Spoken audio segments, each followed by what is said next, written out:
Today, we will be discussing Frankenstein. The original Frankenstein book was published anonymously in 1818 in 3 volumes, but its author, Mary Shelley, attached her name to it in the 1820s, and in 1831, she collected the volumes into one novel, revised it, and republished it. So there are 2 versions of the original Frankenstein book by the original author. And then 100 years passed, and when the world needed him most, he reappeared. The 1931 film adaptation of Frankenstein repopularized this story to a more modern audience. It wasn't actually based off of the book Frankenstein, but it was based off of a play that was based off of a book. Interestingly enough, it wasn't a play that Mary Shelley herself enjoyed very much or thought was representative of her story. But nevertheless, the film became incredibly popular, has stood the test of time, and to this day, this monster is who a lot of people visualize when they hear the word Frankenstein. Green skin, square head, bolts coming out of the neck,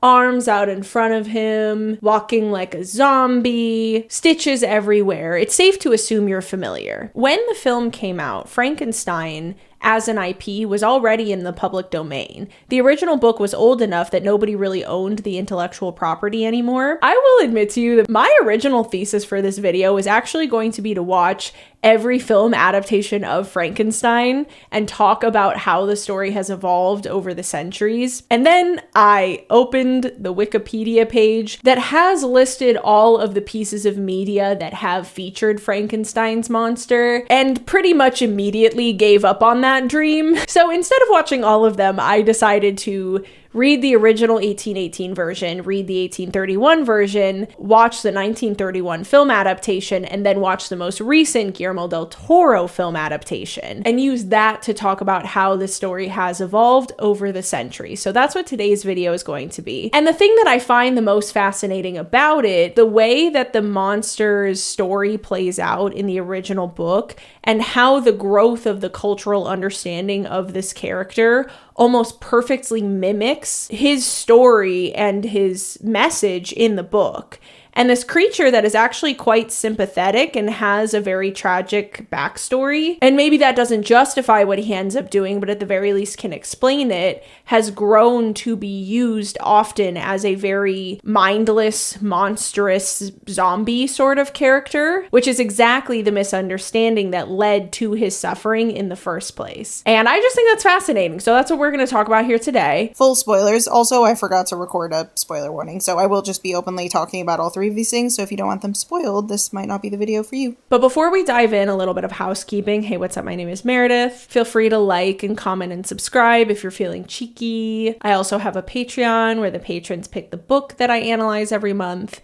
This month we're doing Scythe by Neil Shusterman. So if that's interesting to you, I'll put the link in the description. And I also want to throw a quick clarification in here. I'm not actually sure how much this clarification is needed in the present day, but I know that historically this has been a common confusion about this story. Not to sound like a pretentious asshole, but technically Frankenstein is the name of the doctor in the story. The monster is just called the monster in the story, and when he's removed from the story, we often call him Frankenstein's monster. I don't particularly care if people mix that up and if people call the monster Frankenstein. I just did want to clarify it because I am going to talk in depth about the book and these film adaptations, and I feel like if you don't know that, then this is going to get confusing very quickly. So just so everyone's on the same page, the scientist that creates the monster is named Dr. Frankenstein. The monster does not have a name, and most people just call him the monster or Frankenstein's monster. So with that, we're going to dive into talking about the 1818 version of Frankenstein by Mary Shelley.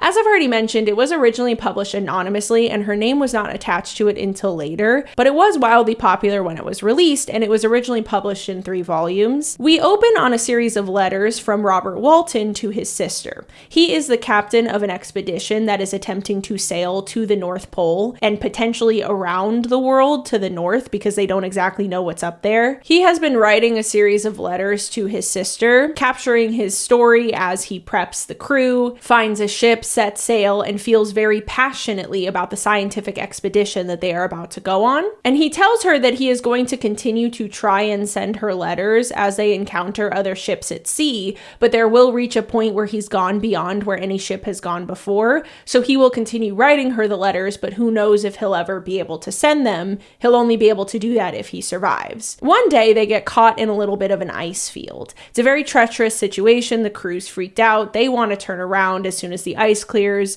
but Robert Walton is like, no, we must keep going. We have a responsibility to see what's out there. We have been charged with this mission to go on this expedition. He's very passionate about it. And one day, they see a figure out on the ice. And they're like, well, that's weird. We're at the North Pole. Who's just wandering around on the ice at the North Pole? But it turns out there's not just one guy wandering the ice. There's two, and they end up rescuing a second man that was just out wandering around. And when they bring him up onto the ship, he's very sick. He's very near death. They're going to try and nurse him back to health, but they don't know if they're going to be able to. But he is able to speak, and they find out that his name is Victor Frankenstein. Do you think he's going to become important to the story? Frankenstein and Walton bond over the course of a few weeks, and eventually Walton starts telling Frankenstein about what this journey is and what they're even trying to do. And as he's talking about it, he gets into this passionate fervor. And towards the end, he's like, I don't care what I have to give up. I don't care if it sacrifices my life. I will do anything to advance society and to advance our understanding of the world and to make the discoveries that we're going to make on this expedition. And Frankenstein is like, whoa, I was like you once. I was willing to give everything for science, and then I did give everything for science, and it was not worth it. So let me tell you my story so I can maybe scare you off from this mindset and from this attitude and get you to understand that it actually isn't worth it to sacrifice everything for science. Robert Walton is like, okay, I don't think you're going to convince me, but hey, I'll document your story if you want me to. And then Walton stresses, because again, this is all being told to us in letters to Walton's sister, right? So he stresses in these letters, he has enclosed the pages of the story of Frankenstein life because it's this fantastical story and he really wants to make sure that it doesn't die with him. So he keeps this record and he encloses it in the letters to his sister. And then we dive into the account of Frankenstein's life, which is now being told to us by Frankenstein in the first person. Frankenstein tells us that he had a very idyllic childhood. It was borderline perfect. He has incredible parents who are not just great parents to him and his two younger brothers, Ernest and William, but they also adopted a cousin who had been orphaned when she was young by the name of Elizabeth. Pretty much from the moment they adopt her into their family, not only do they take very good care of her, but they always intend for her to marry Victor. Very different time back then, okay? Both his cousin and his adopted sister and also his future wife. Not maybe something that would happen in the modern day, but this book's from 1818, so we're gonna let it go and move on. He also has a friend named Henry. All of them bond, they're very close, they have zero family drama whatsoever. He has a picturesque childhood, and by the time he reaches adulthood, he's perfectly happy. And he decides he wants to be a scientist. And he's obsessed with a few scientists that we, the reader, were supposed to know were charlatans, but I was not familiar enough with scientists through the ages to understand that we were supposed to know that these scientists sort of made stuff up. Luckily for me, the narrative does inform us of that eventually. Oh, I forgot to mention, Frankenstein is from Geneva. So Frankenstein eventually leaves Geneva, where he's from, to go to Ingersoll. I can almost guarantee you that's not correct. I'm sorry, I don't know how you're supposed to say that. But he goes there for college, and he originally decides he wants to study natural philosophy. Natural philosophy is the word that they used to use for science before they had the word science. Anytime they use the word natural philosophy in this book, you can replace it with science or scientist. But he decides he wants to be a natural philosopher, and when he gets to school and he finds out that all of the people that he idolized kind of made stuff up, he somewhat abandons this romantic notion of natural philosophy and decides to pursue chemistry instead, which I think is a really really interesting because chemistry is a part of the umbrella that is science in the modern day. And so I don't know if natural philosophy meant something slightly different back in the 1800s, but every definition that I could find of it was that it was essentially an early word that they had for science, for studying the natural world around you and making observations. So anyway, he decides he wants to be a chemist. He becomes a chemist, and he is like the smartest, bestest chemist the world has ever seen. One fateful night, he's working late, and he realizes that he can create life. And he becomes obsessed with the idea of creating a humanoid, lifelike creature. And for the next few years, he devotes all of his time and attention and focus into doing this. He's obsessive about it. He ends up sending his family fewer and fewer letters. He becomes very reclusive. He doesn't tell anybody what he's working on, and creates the monster. Now, I want to pause here because one of the things I found very interesting upon my read of Frankenstein is that Dr. Frankenstein is often portrayed as this mad scientist that everybody is trying to convince not to do what he is setting out to do, but he's determined. He's so sure that this is the future of humanity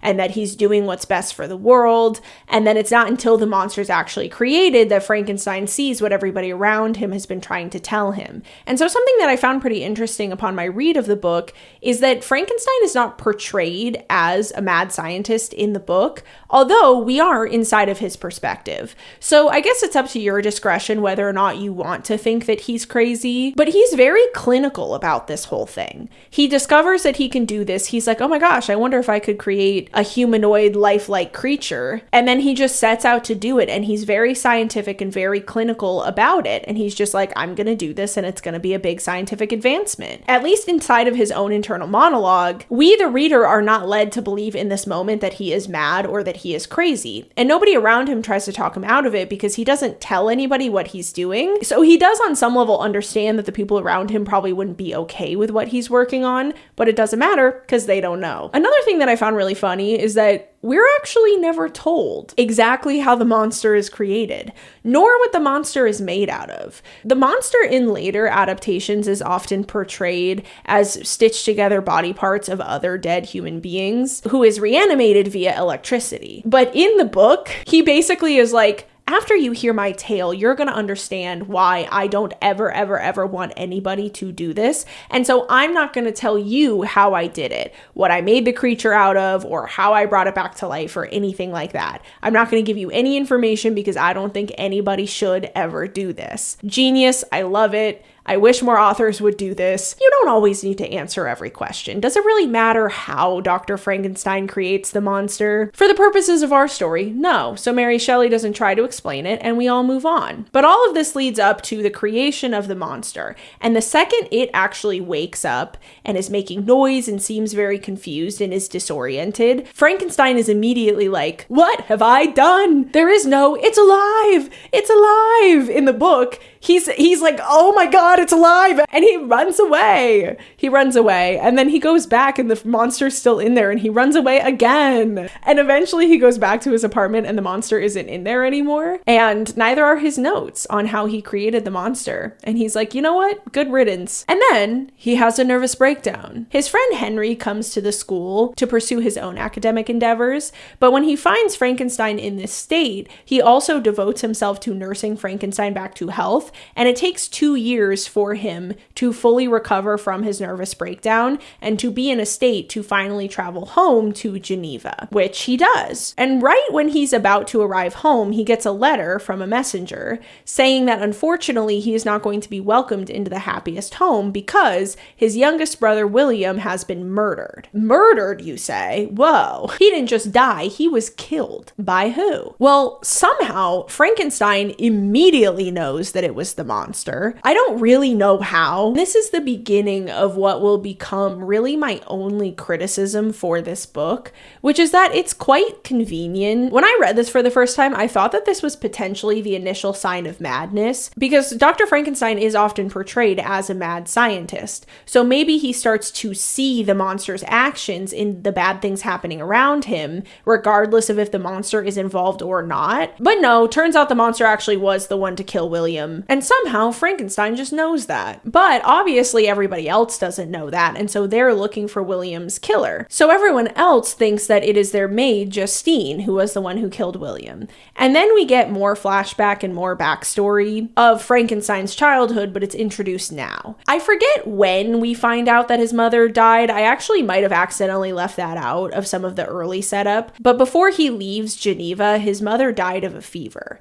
But before that even happened, his parents, who are these benevolent, incredible parents, adopt another girl by the name of Justine. But they adopt her more into the maid service side of the house than into their actual family, although we get multiple paragraphs stressing that being a maid in Switzerland is not the same as being a maid in other places, and maids are treated very, very well, and that this is not the same as if she had been adopted into servitude in another country. I just thought that was really funny and kind of interesting. A little bit of Mary Shelley being like, they adopted her as a maid, but that's a good thing. And I promise they treated her well and they were very, very nice to her. But the interesting thing about Justine is that she is not adopted because she's actually orphaned. Her mother is still alive. However, her mother doesn't really want her and doesn't treat her well, and eventually doesn't really want to take care of Justine at all anymore. And so Frankenstein's parents, seeing this mistreatment of her, had adopted her into their family, again as a maid, whereas Elizabeth was adopted in as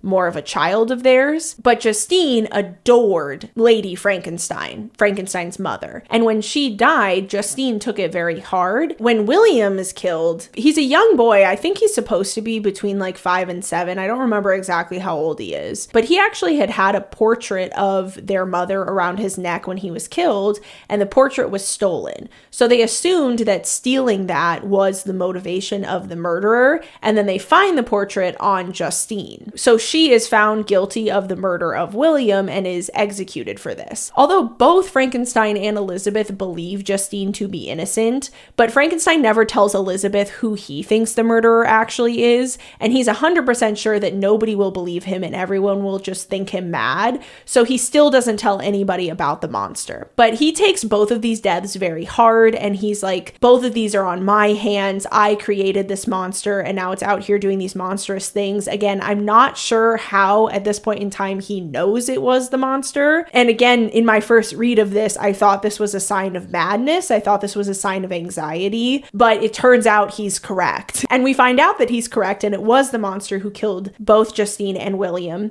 A, because he actually sees the monster in the woods around his family home, but B, because he's sent into another nervous shock from all of this and decides to go with his family up into the mountains to try and clear his head. But while he's up in the mountains, he sees the monster again and ends up following him to a cottage where he finds out that the monster can speak. And he goes on to tell Frankenstein the story of his life and what has happened in the 2 years since he was created. And this part of the story was very meta for me. It made me giggle because we're in a bit of a story within a story now. Because remember, this whole entire part of this book is Frankenstein telling his life story to Robert Walton, the captain of the ship. So he is recounting what he remembers of the monster's life story. So it's like a life story within a life story. I just thought that was kind of fun. But anyway, the monster tells Frankenstein that he doesn't remember a lot from the early days of his life, but he remembers being very overstimulated and a little bit of sensory overload, not really understanding what was happening, and reaching out to this benevolent and loving figure that then rejects him, and that the pain of this rejection was intense. He also remarks that he stole the journal from Frankenstein's apartment. I forget if it was just the journal or like specific pages of it, but he ends up for some reason taking the journal with him when he goes, which is on my list of things that are just very convenient in this book. Like, of course, he steals the thing that eventually is going to tell him who his creator is and what he thinks of him. But he runs away and ends up in the woods, where his early experiences are very childlike. He is learning a lot about the world in both good and bad ways. He's learning the different ways that he can find joy. He's learning the different ways that he can be harmed. And he remarks to Frankenstein that his life would have been very peaceful if he had just stayed in the woods. But eventually he starts to wander around and explore, and he stumbles across this cottage. And some combination of how his creator reacted to him, and also I think another experience with a human, although I'll tell you guys I can't quite remember exactly what happens. but something tells the monster that he is not going to be well received by humans and that they are very frightened by the sight of him. And so he finds this cottage and he finds a good hiding spot within it, and he becomes obsessed with the family that lives inside. The dad is blind, and then there's a young girl and a young man. And at first, he has zero understanding of their conversations, but through his observations of them, he figures out what their needs are and starts to help them as this benevolent force. And the people in the cottage don't really understand who is bringing them firewood and who is helping them tend to the property and all of that, but they're obviously very grateful for it. And quite a bit of time passes, and eventually the monster realizes that these sounds that the humans are making to each other is how they communicate, and he wants to learn it, but he's having a lot of trouble picking up on the words. A woman comes to live with them, and she does not speak French, but they start to teach her French, and so the monster starts to learn French through the people of the cottage teaching her French. The story of who this woman is, how she relates to the family, it's honestly a little bit convoluted, and it's hard to understand how she's relevant to the plot and the theme, except that she serves as a way for the monster to learn language because the other members of the cottage are teaching her French. So eventually he learns language, and even more eventually learns how to read and steals a few books from the cottage, all of which are thematically relevant and give the monster a lot to munch on as far as musings on life goes. And eventually he realizes just how crushingly lonely he is and how much he desperately wants to connect with this family and be welcomed by them, but he knows that they will be horrified by the sight of him. So one day he hatches this plan to approach the blind member of the family while everybody else is out and win him over and get him to help him plead his case to the rest of the family. But when he tries to do this, it's not enough. And as much as the old man seems to welcome him at first, as soon as the family shows back up and are horrified by him, they chase him off. And when he returns to see if he can approach the blind man again and get him to plead his case to the family, he finds out that the family has moved out of the cottage, and he overhears a conversation between the son and the landlord where he's like, yep, I know we're sacrificing 3 months rent and everything we have in the garden, but I don't care.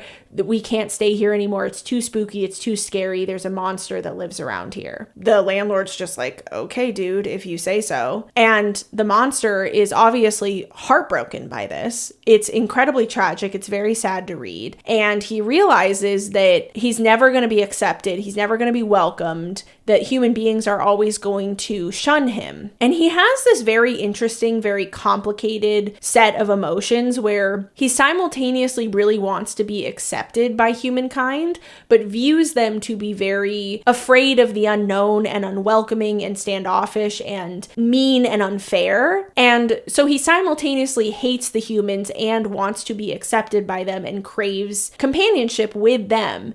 And really, it is the lack of his ability to build that companionship that builds his resentment towards the human race. And eventually he decides, you know what, if I don't get to be happy and I don't get to actually lead a good life, then I am going to seek out my creator and also make his life a living hell for doing this to me. If I can't be happy and make a positive impact on the world, then maybe I can make a negative impact on it by also making the person who did this to be miserable and getting my revenge. So he proceeds to walk from France to Switzerland. And canonically, this takes a very long time, as it would. And on this journey, he mostly travels at night to avoid being seen, and he's consumed by his rage and his sadness and his loneliness. But one day, he ends up wandering through the day a little bit, and the sunshine and the chirping birds and the beautiful nature lead him to feel a little bit more content. And he's like, maybe things aren't so bad. Maybe I don't need to be on this revenge quest. And then a little girl falls into a river in front of him and he saves her,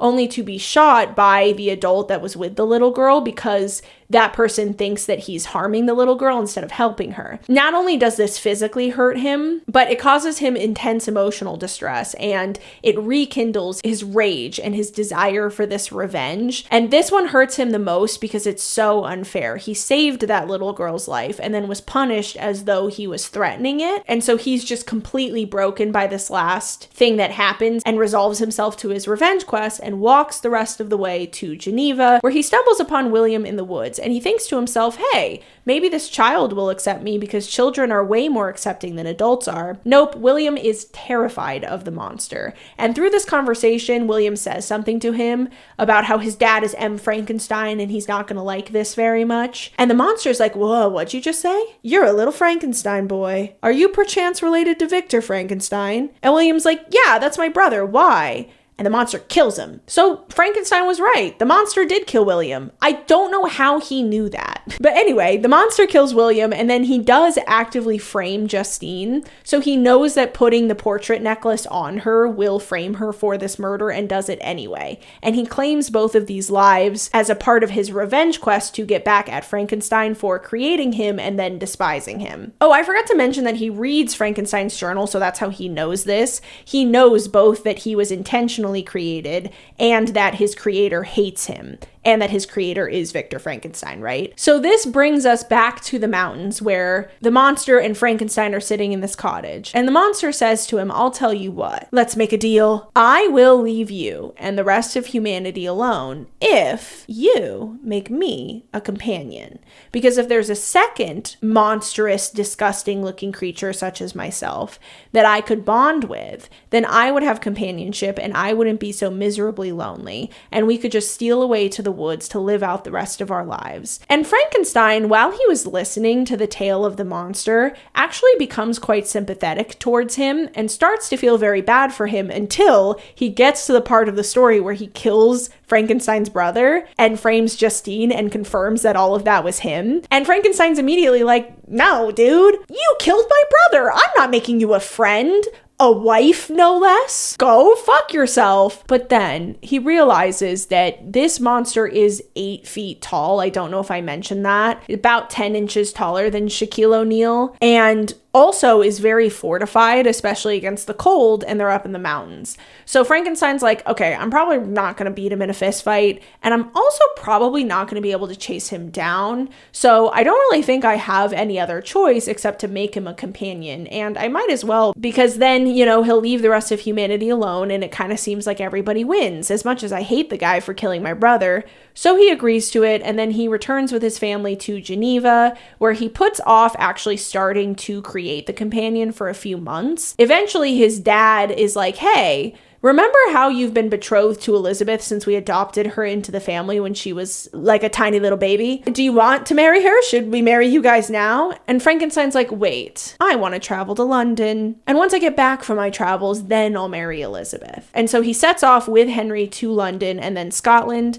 and eventually finds himself on a pretty deserted, but not quite completely deserted island, creating the companion for the monster. And one night, as he's creating the companion, he has this thought to himself where he's like, wait a minute, the monster agreed to leave humanity alone, but this companion I'm making him never agreed to that. What if once she's brought to life, she's like, no, fuck that. I actually want to kill a bunch of humans. And there's nothing he can do to stop her. And now there's 2 of them to fight instead of 1. And also, what if they can procreate? And then I've just brought this race of devils onto Earth. And he's out of nowhere all of a sudden like, wait, this is a terrible idea. I'm being very selfish right now. If I do this, I know that the monster will then leave me and my family alone. But that is me being selfish. And I'm putting a lot of humanity at risk doing this now. And so even if it harms me in the process, I need to say no. I need to refuse to do this. And I'll take whatever consequences come with that. So he tears apart what he had put together of the companion. And the monster sees this and is very angered by it and is like, wait a minute, I thought we had a deal. And Frankenstein's like, well, I changed my mind. And the monster's like, you will rue this day. And Frankenstein's like, okay. The monster's like, you will specifically rue this day on your wedding night. And Frankenstein's like, all right, man, okay. You'll come try to kill me on my wedding night. Thanks for letting me know. And then the monster runs off and Frankenstein paddles out into the sea to sink the pieces of the companion that he had created.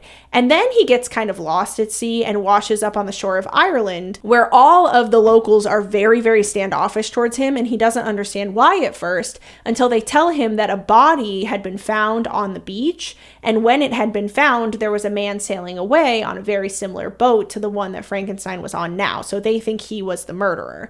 And when they show him the body, it's his friend Henry. No, not Henry. the monster's taken another victim. And he has framed Frankenstein for this crime. So Frankenstein gets arrested, but somehow the magistrate is pretty sure he's innocent right away. And he does have another nervous breakdown. And so they nurse him back to health in the prison, and eventually he is freed because there were witnesses on the island who could testify to the fact that he was in fact still on the island at the time of the death. So his dad comes to pick him up and take him back to Geneva, and he is a free man, but he's struggling with his mental health a lot through all of this, and he's a nervous wreck, and he's very upset about the death of his friend Henry. But he gets back to Geneva, and his dad is like, do you still want to go through with the wedding? And he thinks to himself, you know what? If I know that the monster is going to come try and kill me on my wedding night, then I can just arm myself to the teeth. We'll have our final showdown, and whoever wins, wins. I either will die that day or I will be freed from the looming threat of this monster and can continue into my marriage happy.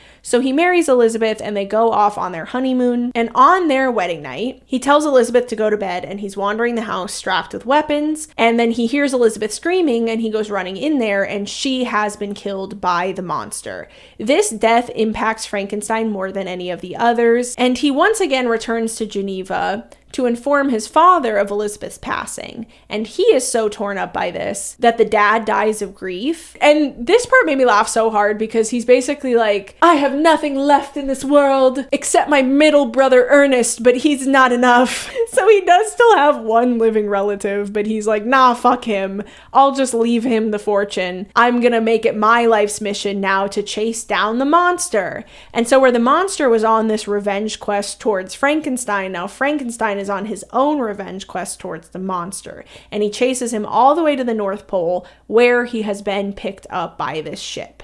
So now we are back in Robert Walton's perspective as he is writing these letters to his sister, where he starts to tell his sister that after finishing his tale, the crew had come in to beg the captain to turn the ship around once the ice clears, and that Frankenstein, despite this whole tale and the whole reason he's telling it to Walton being because he's trying to convince him that sometimes scientific advancement isn't worth it, he convinces the crew to keep going forward because think of all of the discoveries they're going to make. And once the crew leaves, Walton's like, that's not what you were telling me. And Frankenstein was like, oh no, that was very selfish of me.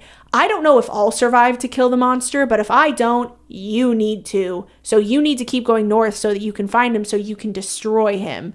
And Walton's like, okay, dude, I don't know about that. That sounds really crazy. I don't know that I want to do that. And then Frankenstein dies. And Walton is sitting there thinking to himself, what am I going to do? I know he convinced the crew to keep going forward, but I don't know. This kind of seems like a suicide mission. I'm not really sure what we should do. And then the monster climbs in through the window. And he's apparently been listening to a lot of Frankenstein's tale. So now he knows a lot of what's happened with Dr. Frankenstein that he maybe didn't know before, the monster I mean. And he ends up telling Walton, listen, it wasn't worth it in the end. I thought it would make me happy and bring me satisfaction to make Dr. Frankenstein as miserable as I was.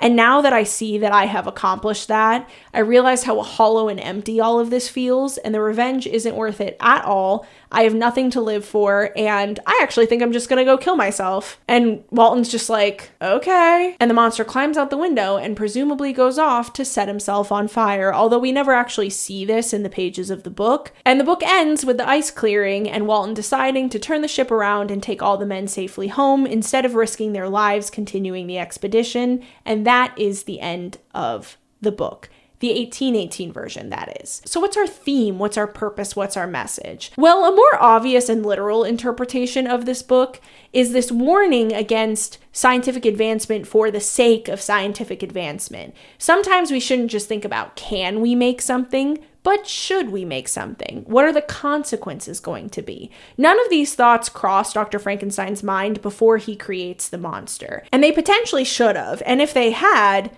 he maybe would not have made the monster. However, that's not our only theme in isolation. The question becomes, did Dr. Frankenstein create the monster when he actually made him? Or did he create the monster when he abandoned him? And who would the monster have gone on to become if Frankenstein had cared for him the way he maybe should have? The monster's journey is very reminiscent of a young abandoned child, and a lot of how he develops and how he learns mimics that of a young human child. And there is this undercurrent of, not to use a cliche, but this idea that hurt people hurt people. And we can feel very sympathetic and bad almost for the monster and everything that he's been through. Understand that those experiences and that suffering is what caused him to become the monster and actually become a monstrous creature, while not justifying what he's done. This theme is furthered by him then basically pulling an Uno reverse card on Dr. Frankenstein and being like, well, you made me into a miserable wretch via suffering, so now I'm going to make you into a miserable wretch via suffering. And then he causes Dr. Frankenstein to experience a bunch of suffering, and Frankenstein and the monster end up mirrors of each other in the end. Frankenstein can't live with the guilt of what he's done and had every intention of killing himself after killing the monster, and the monster now can't live with the guilt of what he's done either and sets off to kill himself. So while that conversation surrounding really think about scientific advancement and whether or not you should do something before you do it, but also really take responsibility for what you create after you make it, and if it goes on to cause harm, is that harm on your hands? Not just with scientific advancements maybe, but also with children. I want to go back to what I said about Frankenstein's parents having been these wonderful parents that treated him incredibly and adopted multiple children in need over the course of his childhood and just were this almost caricature of perfect parents. And I already kind of talked about the undercurrent of hurt people and really seeing how somebody can become a monster. And while the monster might not be human in the story, his journey is supposed to represent that of a human being becoming a monster and how this journey takes place and what can cause this. And it really does feel like an exploration of the horrific side of humanity and what can potentially cause human beings to be so monstrous and horrible to each other. All of this wraps up in a nice little bow of a beautiful and really clear and concise theme about really thinking about what you create before you do it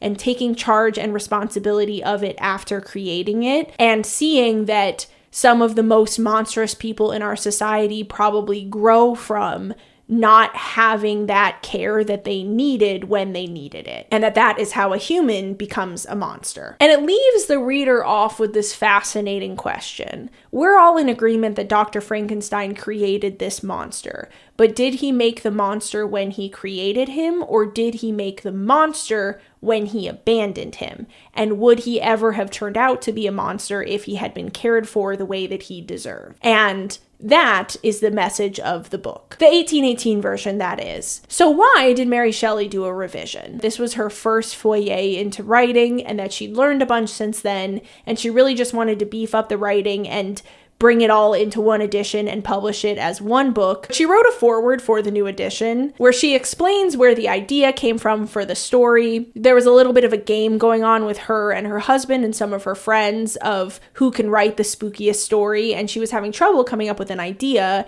and then she had a dream about this really monstrous looking creature that really freaked her out, and she decided to write her spooky story around who this creature is and where he came from, and that's what grew into Frankenstein the book. But also that unfortunately her husband had passed away. His passing clearly affected her a lot. This foreword is very heartbreaking to read, but she stresses in the foreword that she only revised it because she wanted to fix up some of the writing because it was the first thing she ever wrote. And she specifically wanted to fix a lot of the writing in the very, very early parts of part 1, so the letters between Robert Walton and his sister, and that most of the book is identical to the way it was before. However, there are many people who have read both of these versions of the books who do not feel that that is true and don't really feel like it does read like the same book, even though Mary Shelley claimed that all she was trying to do is fix up some of the writing. The plot itself doesn't really change much at all. The only two major plot changes are that Elizabeth is no longer Frankenstein's cousin. She is now just a random orphan that they stumble across and end up adopting, so she is not blood related to him at all. However, she is still his adopted sister from very young, and in a line that made me laugh so hard, because she was adopted into their family and she thinks of them all familially, she refers to them with these familial titles. So she calls Frankenstein's dad her uncle and she calls Frankenstein her cousin, even though they aren't related, which is Mary Shelley's way of not having to rewrite later scenes in the book where Elizabeth refers to Frankenstein's dad as uncle or him as cousin, which I just thought was really funny. Those scenes were written that way because she was originally his cousin. She's not his cousin anymore in this version, but she still calls him cousin. We only want to do so many rewrites. I just thought this was really interesting because I can't imagine that much changed societally between 1818 and 1831 to make it acceptable to marry your cousin, and then 13 years later, not acceptable, especially because she was still his adopted sister. So I'm not really sure what motivated this change, but for whatever reason, Elizabeth is no longer his cousin. She is now just a random orphan that they stumble across, but they do still adopt her into the family, and pretty much everything else about her story is the same. That everybody's pretty much universally in agreement doesn't really change much about the theme or the book at all. The other major change is that Frankenstein no longer goes with his family into the mountains. When he meets the monster, he goes by himself into the mountains. People are also pretty much universally in agreement that this doesn't actually change that much either, because Frankenstein doesn't really interact with his family at all while they're in the mountains. So I genuinely do believe that this change was made for the sake of the writing alone. Because he doesn't really interact with his family, why drag them along? Why do they come to the mountains with him? Because all that happens there is that he interacts with the monster. So in the 1831 version, he leaves his family in Geneva and goes to the mountains where he talks to the monster, and the monster asks him to make him a companion and all that, and then he returns back to Geneva and his family doesn't go with him. But this doesn't change much either. So why do people feel that the 1831 version is so different from the 1818 version? Some people feel that the theme gets muddied a little bit by lines that are thrown in there about destiny and predeterminism, and that Dr. Frankenstein was potentially destined to create the monster. And I have layers of thoughts about this. The short version is that I don't really agree with this, but with an asterisk. So there are lines about destiny added, and there are some lines about destiny that were already in there that were changed to mean slightly different things. So I have an example for you. At the end of chapter 2 in the original version, the line is, "Thus ended a day memorable to me, it decided my future destiny." So in the 1818 version, the events of this day are what decided his destiny, whereas in the 1831 version, the line is, "Destiny was too potent, and her immutable laws had decreed my utter and terrible destruction." So instead of the events of the day setting his destiny, the destiny was already there to begin with. So where one, it was more his choices that led him to create the monster, in the other, he was always destined to create the monster. And so whether or not this muddies the theme that we have, I have such mixed opinions on it. So I'm just going to speak all of them out loud, because I really truly can't tell you if I feel like it does distort the theme or not. I think I can see it either way. Because on one hand,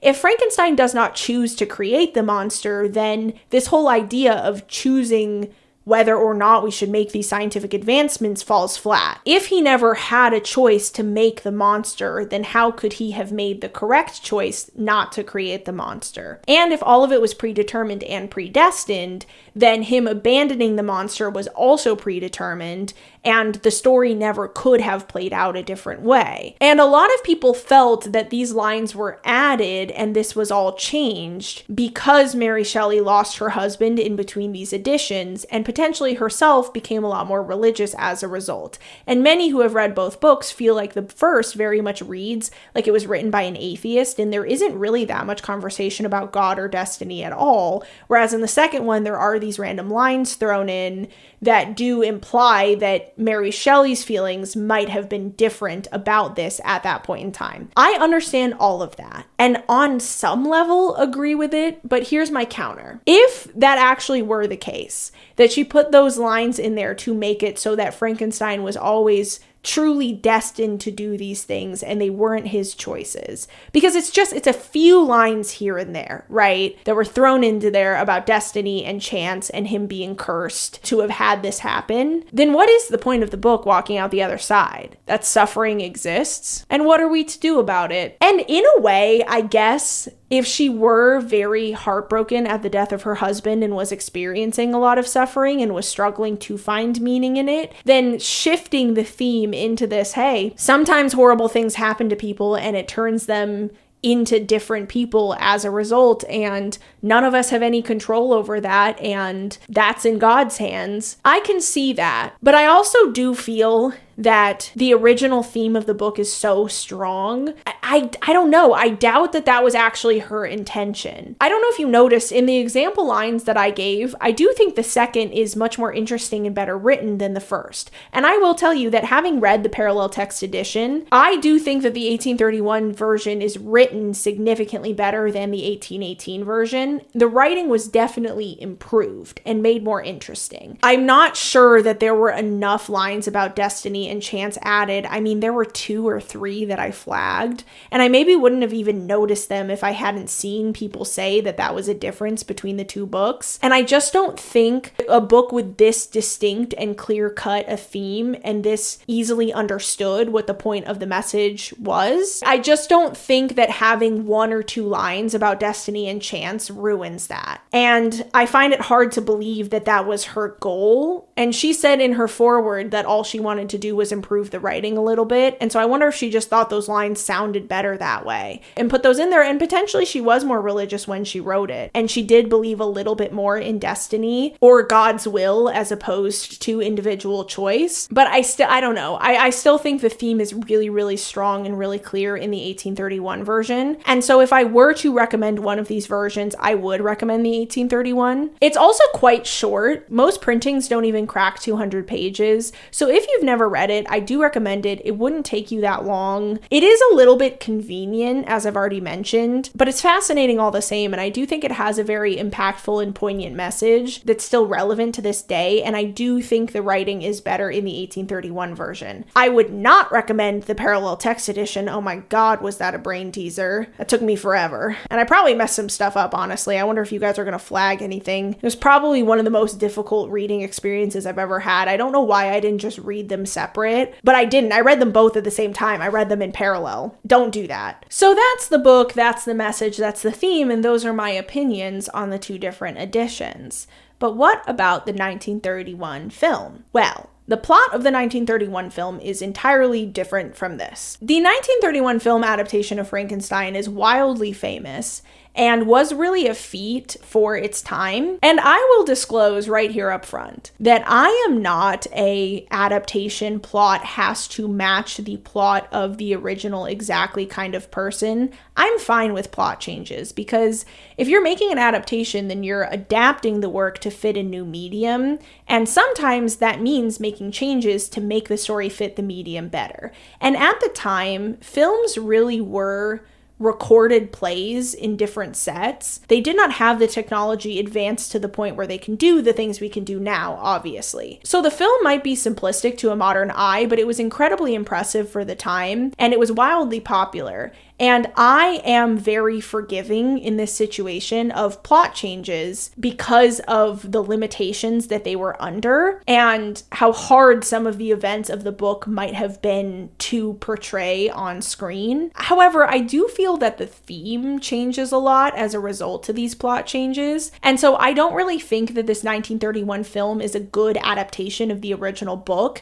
And I don't really think you'd get the same feel as the book from the film, but that doesn't make it not a good film. And I actually do recommend watching it. If you have never seen it, it's only 70 minutes long. It's just over an hour. It's not that long. And I've seen older black and white films before, but this was the first time I feel like I had a true appreciation for how advanced what they were doing was at the time. And I found myself actually quite impressed by it, and I enjoyed watching it as much as I can acknowledge it's maybe not the best adaptation of the book. So with that, let's dive into the plot of the 1931 film, Frankenstein. It opens with a warning of how spooky and grotesque the film is, which I thought was quite funny, given how much people scream about trigger warnings in the modern day. Turns out they've had those for a very long time. I don't know how common this was for the time, or if this was something that was unique to the Frankenstein film that added to the eerie, scary feel of it. But the movie starts with a guy walking out from behind a curtain and basically saying, "This story's really scary. This is really spooky. The film we're about to show you isn't for the faint of heart. So keep that in mind as we move forward." And it opens on a funeral. After the funeral, two men start grave robbing. We discover that this is Dr. Frankenstein and his assistant,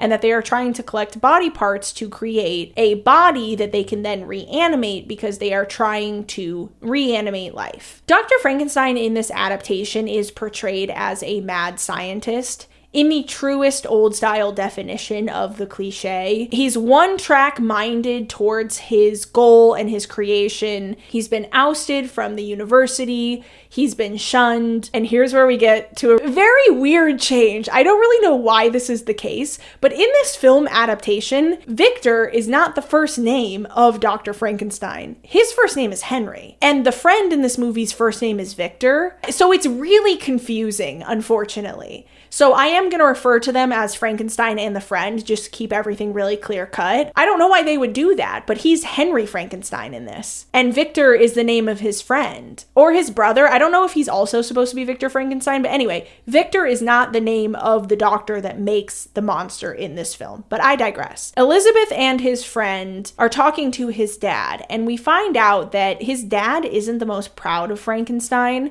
So this is another change, where in the original story, the dad is a very loving father, and in this film adaptation, he's not at all. He's actually quite disappointed in Frankenstein, and he's very frustrated, feeling like Frankenstein is avoiding his wedding to Elizabeth. We never really get a backstory for Elizabeth and like where she comes from. We just know that they're engaged. And so she and the friend set out to talk to Frankenstein. They end up talking to his advisor first and finding out that he's been ousted from the university. And at some point while all of this is going on, we see his assistant break into the school to steal a brain. But he goes to steal a brain that's labeled as a normal brain, but then he accidentally drops the jar. So then he steals one called abnormal brain. And we know from the lecture that the professor had just been giving that that is the brain of a violent criminal. So that's the brain they end up using. The advisor, Elizabeth, and the friend show up to Frankenstein's castle, dungeon, laboratory,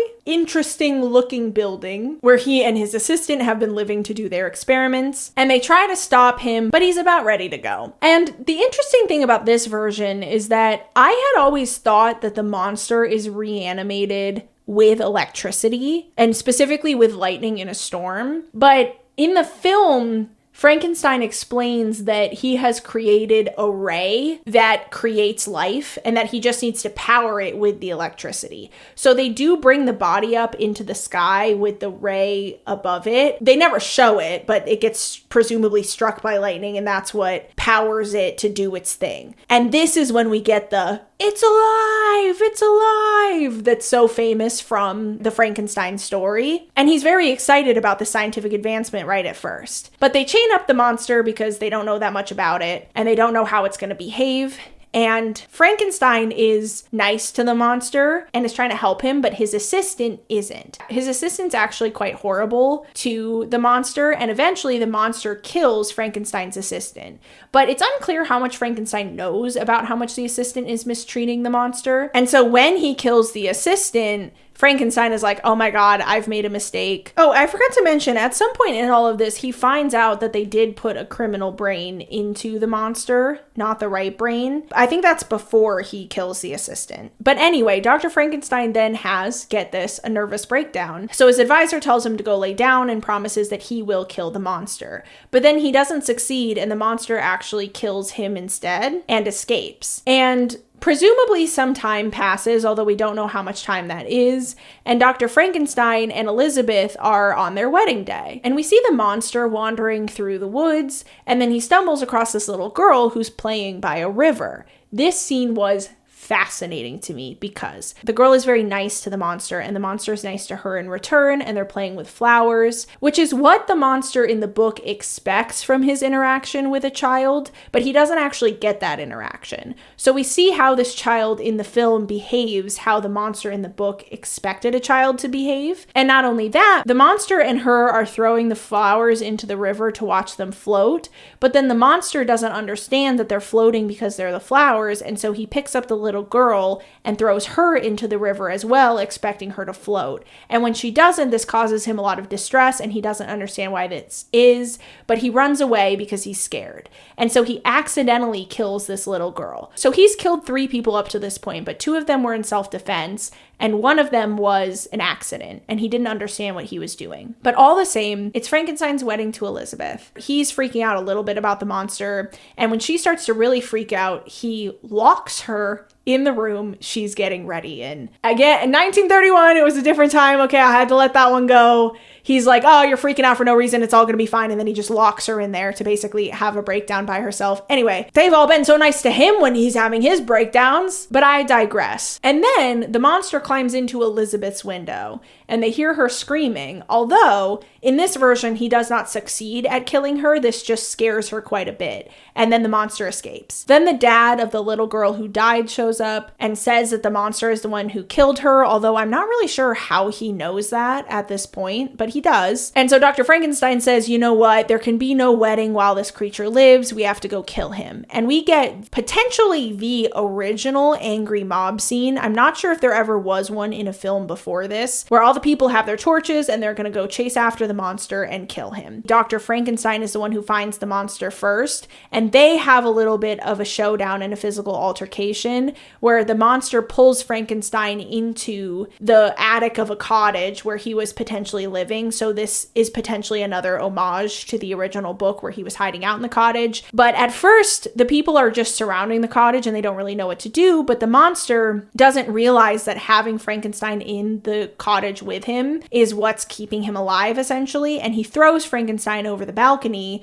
trying to hurt him. And the people are able to help the doctor and then burn down the house with the monster inside. And the film ends with the house burning, presumably with the monster inside. Although I do know that they made a sequel to this called The Bride of Frankenstein, where I know that they played off of the monster wanting a companion and we end up with The Bride of Frankenstein. I didn't actually watch that film, but I kind of assumed watching the ending of this that there's going to be this plot twist that he did not actually die in that fire. So how does this compare to the original story? The monster in the original story is quite intelligent. He just needs time to learn things, but when he's given the opportunity and the time to train and learn things, he does. He is capable of learning and is presumed by the end of the novel to be exactly as intelligent as a human being. He was just a child in an adult body until he developed, and once he did, he's presumed to be as intelligent as a human. Whereas the monster in the film adaptation was given a criminal brain. However, all of the deaths that he causes are either in self-defense or a complete accident because he doesn't know any better. But he's clearly portrayed as less intelligent than a human being in the film. And I just think that's interesting because they went through the effort of giving him the criminal brain instead of the regular brain, but then he doesn't kill for no reason and he doesn't seem to have any sort of bloodlust. Now, obviously, I understand that what makes a person a criminal is quite complex. Potentially, that was where they were getting into the nuances of what makes a person a monster. I'm not really sure. I didn't really get that from watching the film. I think what we're supposed to take away from that scene is that he's more predisposed to violence because he got the criminal brain instead of the regular brain. That's what the creators of the film intended for that, is what I mean. But all of that to say that the monster in the film is not portrayed as evil. And Dr. Frankenstein actually comes across as a lot more evil because he has that mad scientist feel. However, the monster does kill people. He just usually kills them in self-defense, or he kills this little girl on accident because he doesn't know any better. But he doesn't realize what he's doing and he clearly doesn't understand what he's doing. And so you still feel for him in the end, or at the very least I did. But if I were in the audience in 1931, would I have felt that way? Because as I've already mentioned, over the years, for a very long time, Frankenstein's monster, if he was borrowed for another piece of media, was usually used as a monster with bloodlust who was just out there killing people. And for a long time was very rarely portrayed as a sympathetic creature. And so I don't know if I'm just watching this film through a modern lens, and I have also read the original story, and so I felt sympathetic towards the monster. If I had watched the film at the time in theaters, would I have been sympathetic towards him? I don't know. But when I watch it now, I see a monster in Dr. Frankenstein and a misunderstood creature who doesn't know any better in the monster, which is interesting, but is quite a deviation from the original book, where the original book explores these nuances of what turns a person into a monster. The film doesn't just simplify the plot, but somewhat changes the message and the meaning, and we lose a lot of that conversation around taking charge of your creations and abandonment, especially because the doctor doesn't abandon the monster right at first. He does keep him in his laboratory and try to work with him and try to help him. And it's not until he kills the assistant that he was like, oh shoot, maybe I shouldn't have done this. And then they try to kill the monster, but they don't succeed, and he actually escapes. And so while I do think that it's obviously a very impactful film that was very popular at the time and has stood the test of time and really created a cultural phenomenon in this image of the monster, I don't think it's a good adaptation of the book. And I was very interested to find out that it was actually based off of a play that was based off of the book. And I can kind of understand that having watched it. And so I can respect it for what it was, both at the time and for film history. And I do actually think it's a good movie, and I've already recommended that you guys watch it, just knowing that it's not really an accurate representation of the book. And I ended up walking away from the 1931 film feeling like that idea of be careful what you create from a scientific perspective was very, very heavy, but there wasn't really any conversation about what makes somebody a monster, or this idea of caring for our children and ensuring that they don't experience suffering to maybe avoid them growing up to be somebody who wants to inflict suffering on others. There wasn't any of that conversation within it. It was just think about whether or not you should make a scientific advancement before you do. Think ahead to the consequences of that. That is really what it felt like that 1931 film centered around. So it's close to the point of the original book, but it misses a nuanced aspect of it that I do think hurts it. And I wish that they had played with that a little bit more. But again, I'm a lot more patient because I know the medium was also a lot more limited and we're capable of doing a lot more now. So how did this 2025 film do? Now that we have access to what we have access to make the films we can make, what did famous director Guillermo del Toro do with this story? And I went to see it the other day, and I have thoughts and opinions, and it's all quite jumbled in my mind still, and I've done my best to sort it. You've probably heard many people say at this point that this film is a great film, but a bad adaptation of the book, and isn't really representative of the book, and I do agree with that, but I'm going to expand upon it pretty in depth because I find it very fascinating. The biggest flower I'll give it is that it has given me a lot to think about over the past few days, and I have been thinking about it pretty nonstop, trying to figure out what I wanted to say about it. Some of that might have been because I knew I was making the video on it, and I obviously wanted to figure out what I wanted to say for the video.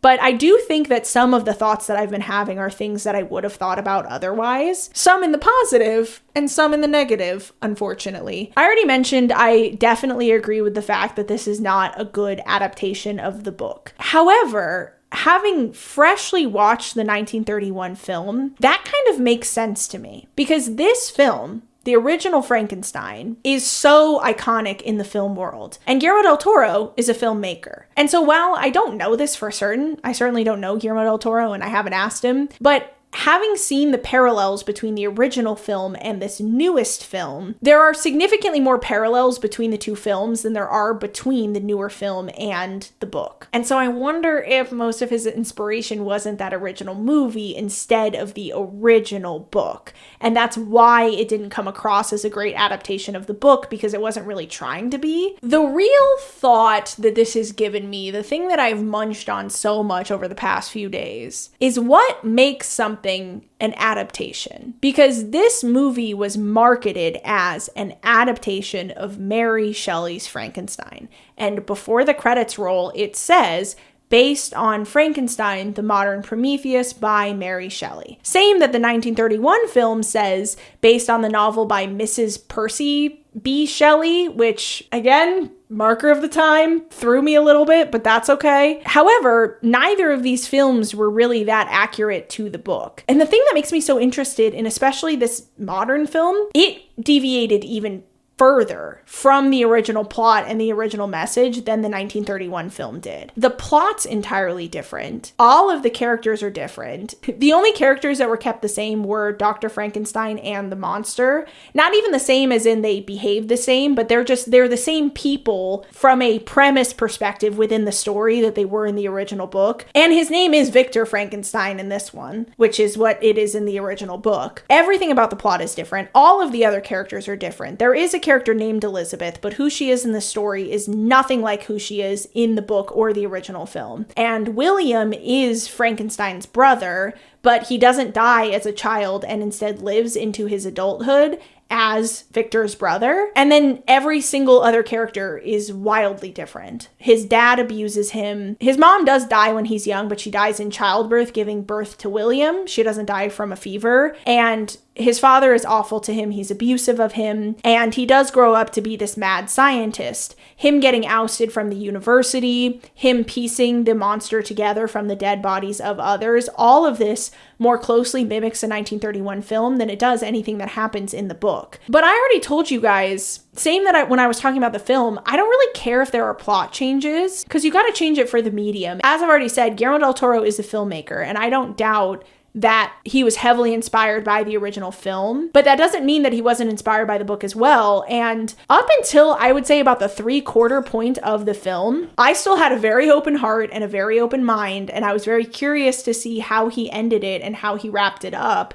and how we were going to end up with this theme of beware of your scientific advancements and also make sure you take charge for your creations and all of that. So where I had said that the 1931 film did keep this idea of think about your scientific advancements before you do it and really ask yourself, should we do things before we do them? I do feel like this 2025 film had that a little bit as well, but not quite to the same degree. It felt to me like this version was really centered around the cycle of abuse in parenting, and Frankenstein's dad abuses him, and then he abuses the creature. They call it the creature in the film in the title cards instead of the monster. And you'll see where I'm going with that and why I think that's an important thing to mention. We see how Frankenstein's dad abuses him, and then Frankenstein abuses the creature in a very similar way. But the plot of this film much closer mimics the plot of the 1931 film than it does mimic the plot of the book. And then there is a little bit of that conversation about scientific advancement, but it felt like the majority theme was centered around the cycle of abuse. And instead of getting this complex question of what makes a person a monster and how does one become a monster and which of these characters is the true monster and are either of them a true monster or are both of them just humans who have experienced immense suffering and have come out the other side distorted beyond recognition as a result. The film doesn't do any of that. The film actually directly tells you via its character William that Dr. Frankenstein was the monster all along. He just says that to him as he's dying. You're the monster, not the creature. You're the monster. And we lose a lot of the nuance of the story as a result. But that's not the moment it lost me, to be honest with you. The moment the film really lost me was when we got the finale of Elizabeth's story arc. Because in this version, Elizabeth is William's fiance, and her and Victor have a little bit of an emotional affair, although it never gets physical. And the implication is that they are more in love than Elizabeth is with William, but she still chooses William and does not want to be with Frankenstein. And she's obsessed with bugs, and she has a little butterfly in a cage as she's having this conversation with Victor. And it's this very clear imagery of her being the butterfly in the cage and women having very limited choices at the time. And so her story is very centered around her not having a ton of agency. She's very much used as a pawn by all of the men around her, including her uncle, who is Frankenstein's benefactor at this point and is essentially funding his research. And what he wants in return is for his brain to be the brain put into the creature because he's dying of syphilis. But Frankenstein refuses because syphilis is a full infection, and so the brain is infected with the disease. So if he puts it in the creature will also have syphilis. So he tells him no. He's not Frankenstein's uncle, by the way. I just forget what his name is. He's Elizabeth's uncle, but he's Frankenstein's benefactor. And he tells him, I've given you everything that you've asked for, and I would give you anything, including Elizabeth. So even he is just using Elizabeth as a pawn in what he wants, and she doesn't have any agency. And in the end, when she meets the monster, she's very taken by him, and he pulls back her veil and takes her bonnet off. And the one that I will say, the costuming was incredible. I really hope that this is considered for best costumes. I do have complaints about it as an adaptation of the book, but really respect what they did with a lot of the visuals. It knew what it wanted to be and it executed it. The shots that were supposed to be beautiful were stunning. The shots that were supposed to be gross were really, really gross. A lot of body horror, so if you're not into that, I really wouldn't recommend this if you don't like gore, or just skip the part, especially where they're actually building the monster. I had to cover my eyes in the theater. But all of that to say that the creature takes off her veil, and it symbolizes the creature liberating her, and she finds this connection to the creature. In the end, she gives her life for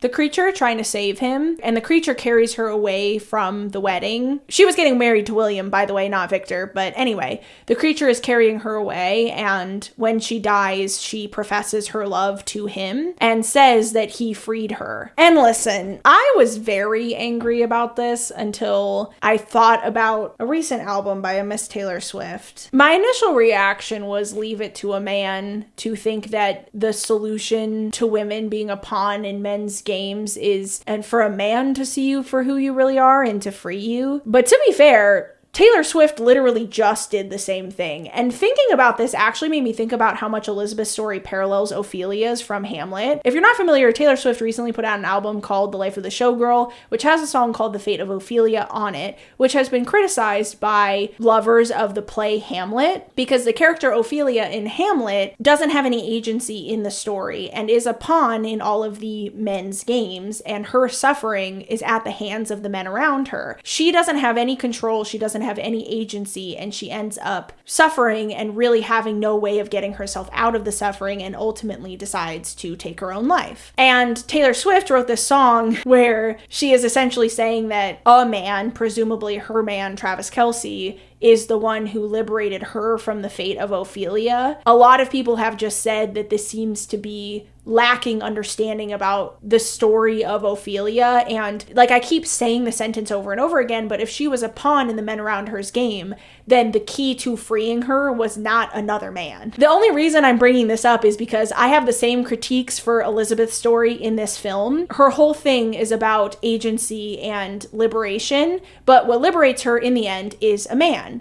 And I think that's a little bit face first into the point, and you missed it. And again, my initial reaction in the theater was leave it to a fucking man to a little bit write the story about female liberation and have the key to her prison be a man when the prison is made of the patriarchy. But again, to be fair, Taylor Swift just did that. So I just think I'm tired of seeing that. I don't want to say that like any story with a Prince Charming is bad. I do just think there's nuances to it, and I'm personally tired of seeing woman is trapped in the expectations of society, but a man that understands her, finds her, and frees her. I'm just tired of it. And I didn't like it. And that's a thing I've been seeing praised a lot about this film, and that's probably my strongest disagreement with a lot of what I've seen online about it. I did not like that at all. Love the costuming, love the symbolism they did in the film with the visuals. It was very clear what they were doing with it, and I will always give credit where credit is due when something is that clear cut, because at the very least, this film gave me something to critique, and it was really clear and distinct what it was supposed to be.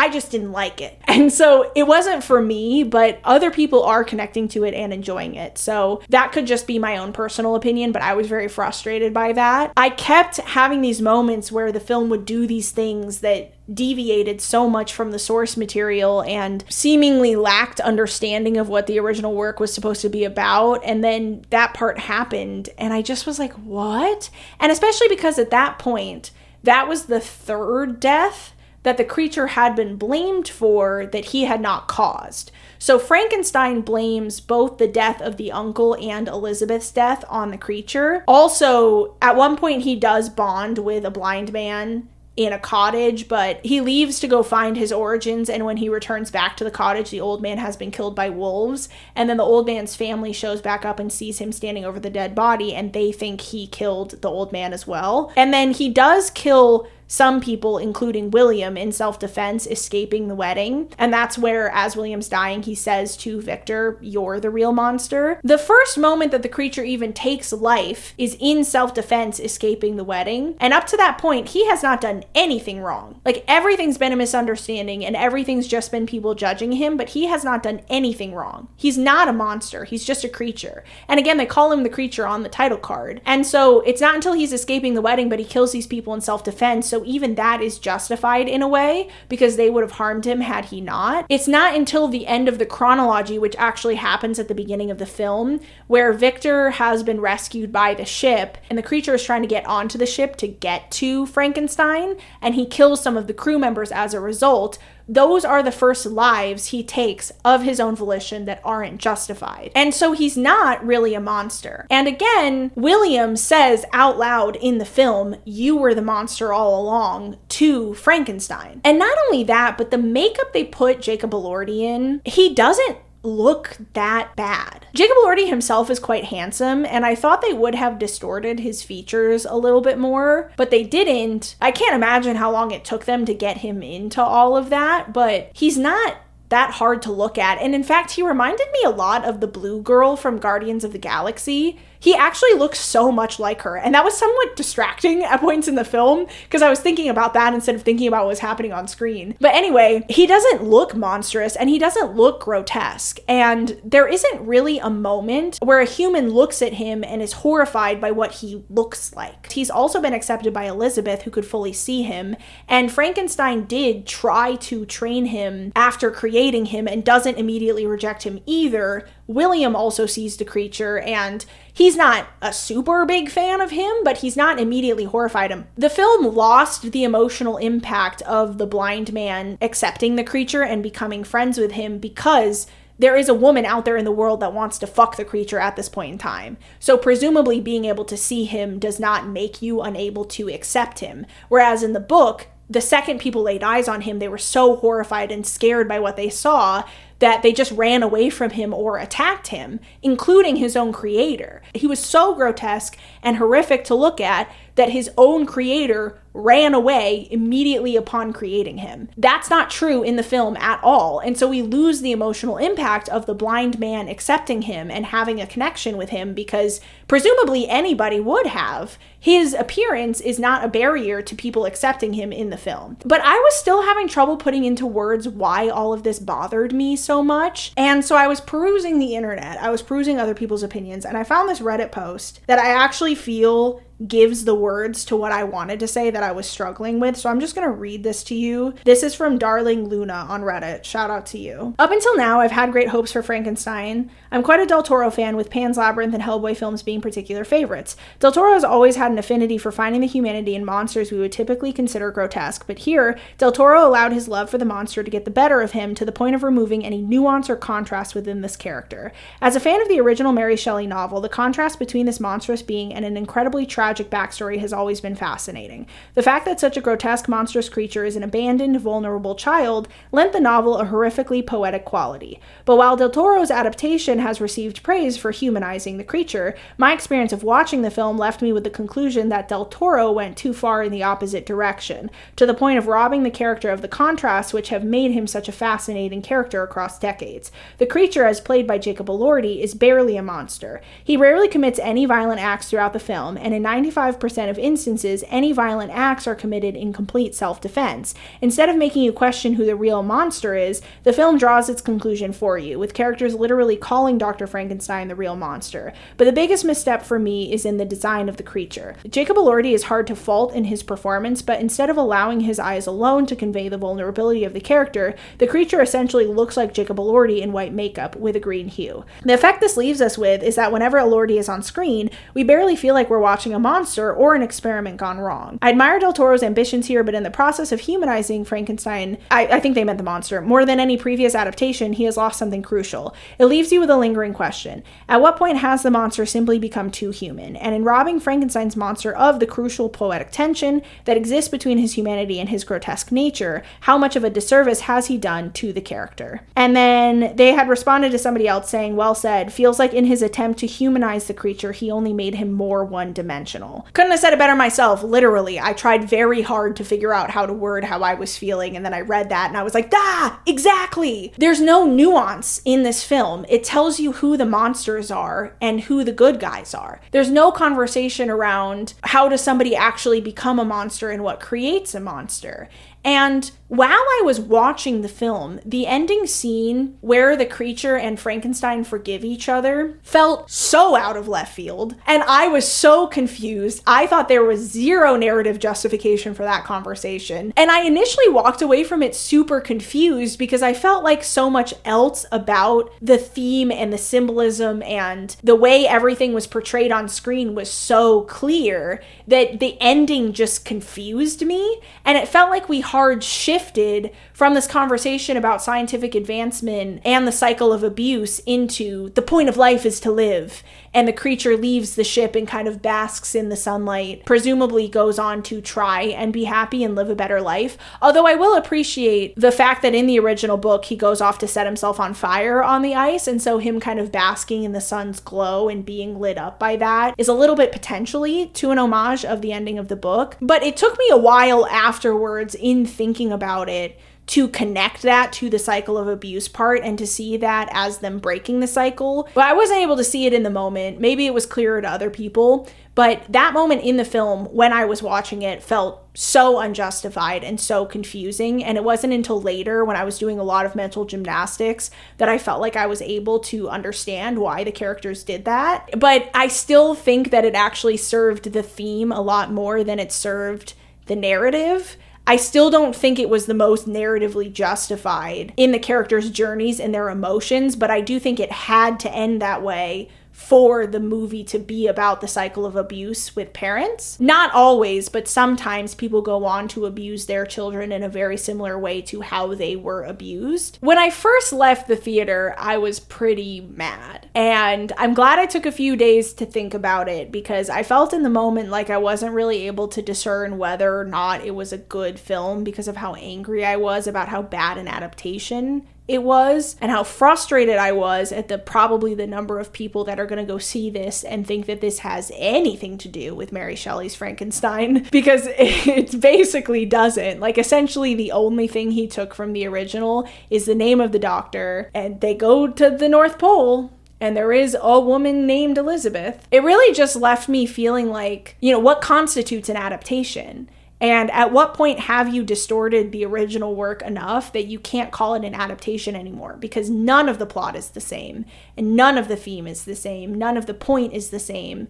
It's entirely its own thing. So why call it Frankenstein? Why not have just named everybody different stuff and have written your own story about reanimated life? Obviously have said you were inspired by Frankenstein because it would have been clearly inspired by it. But to me, this was a loose inspiration off of Frankenstein. This is not an adaptation. And it really frustrated me, again, to think of the number of people that will probably go see the film and think that it is representative of the book when it's just not at all. It's almost like reverse plagiarism in a weird way, where plagiarism is taking somebody's work and claiming it as your own, but this was him doing entirely his own work and then claiming that it's Mary Shelley's Frankenstein. And it was just confusing to me because upon reflection, it was quite a beautiful film, and if I hadn't been so angry at how bad an adaptation it was in the moment, I probably would have appreciated it a lot more. And upon reflection, I do appreciate it. And I do still recommend it if you have a strong stomach. I think it's a good watch, and Jacob Elordi's performance is very heartbreaking as the creature,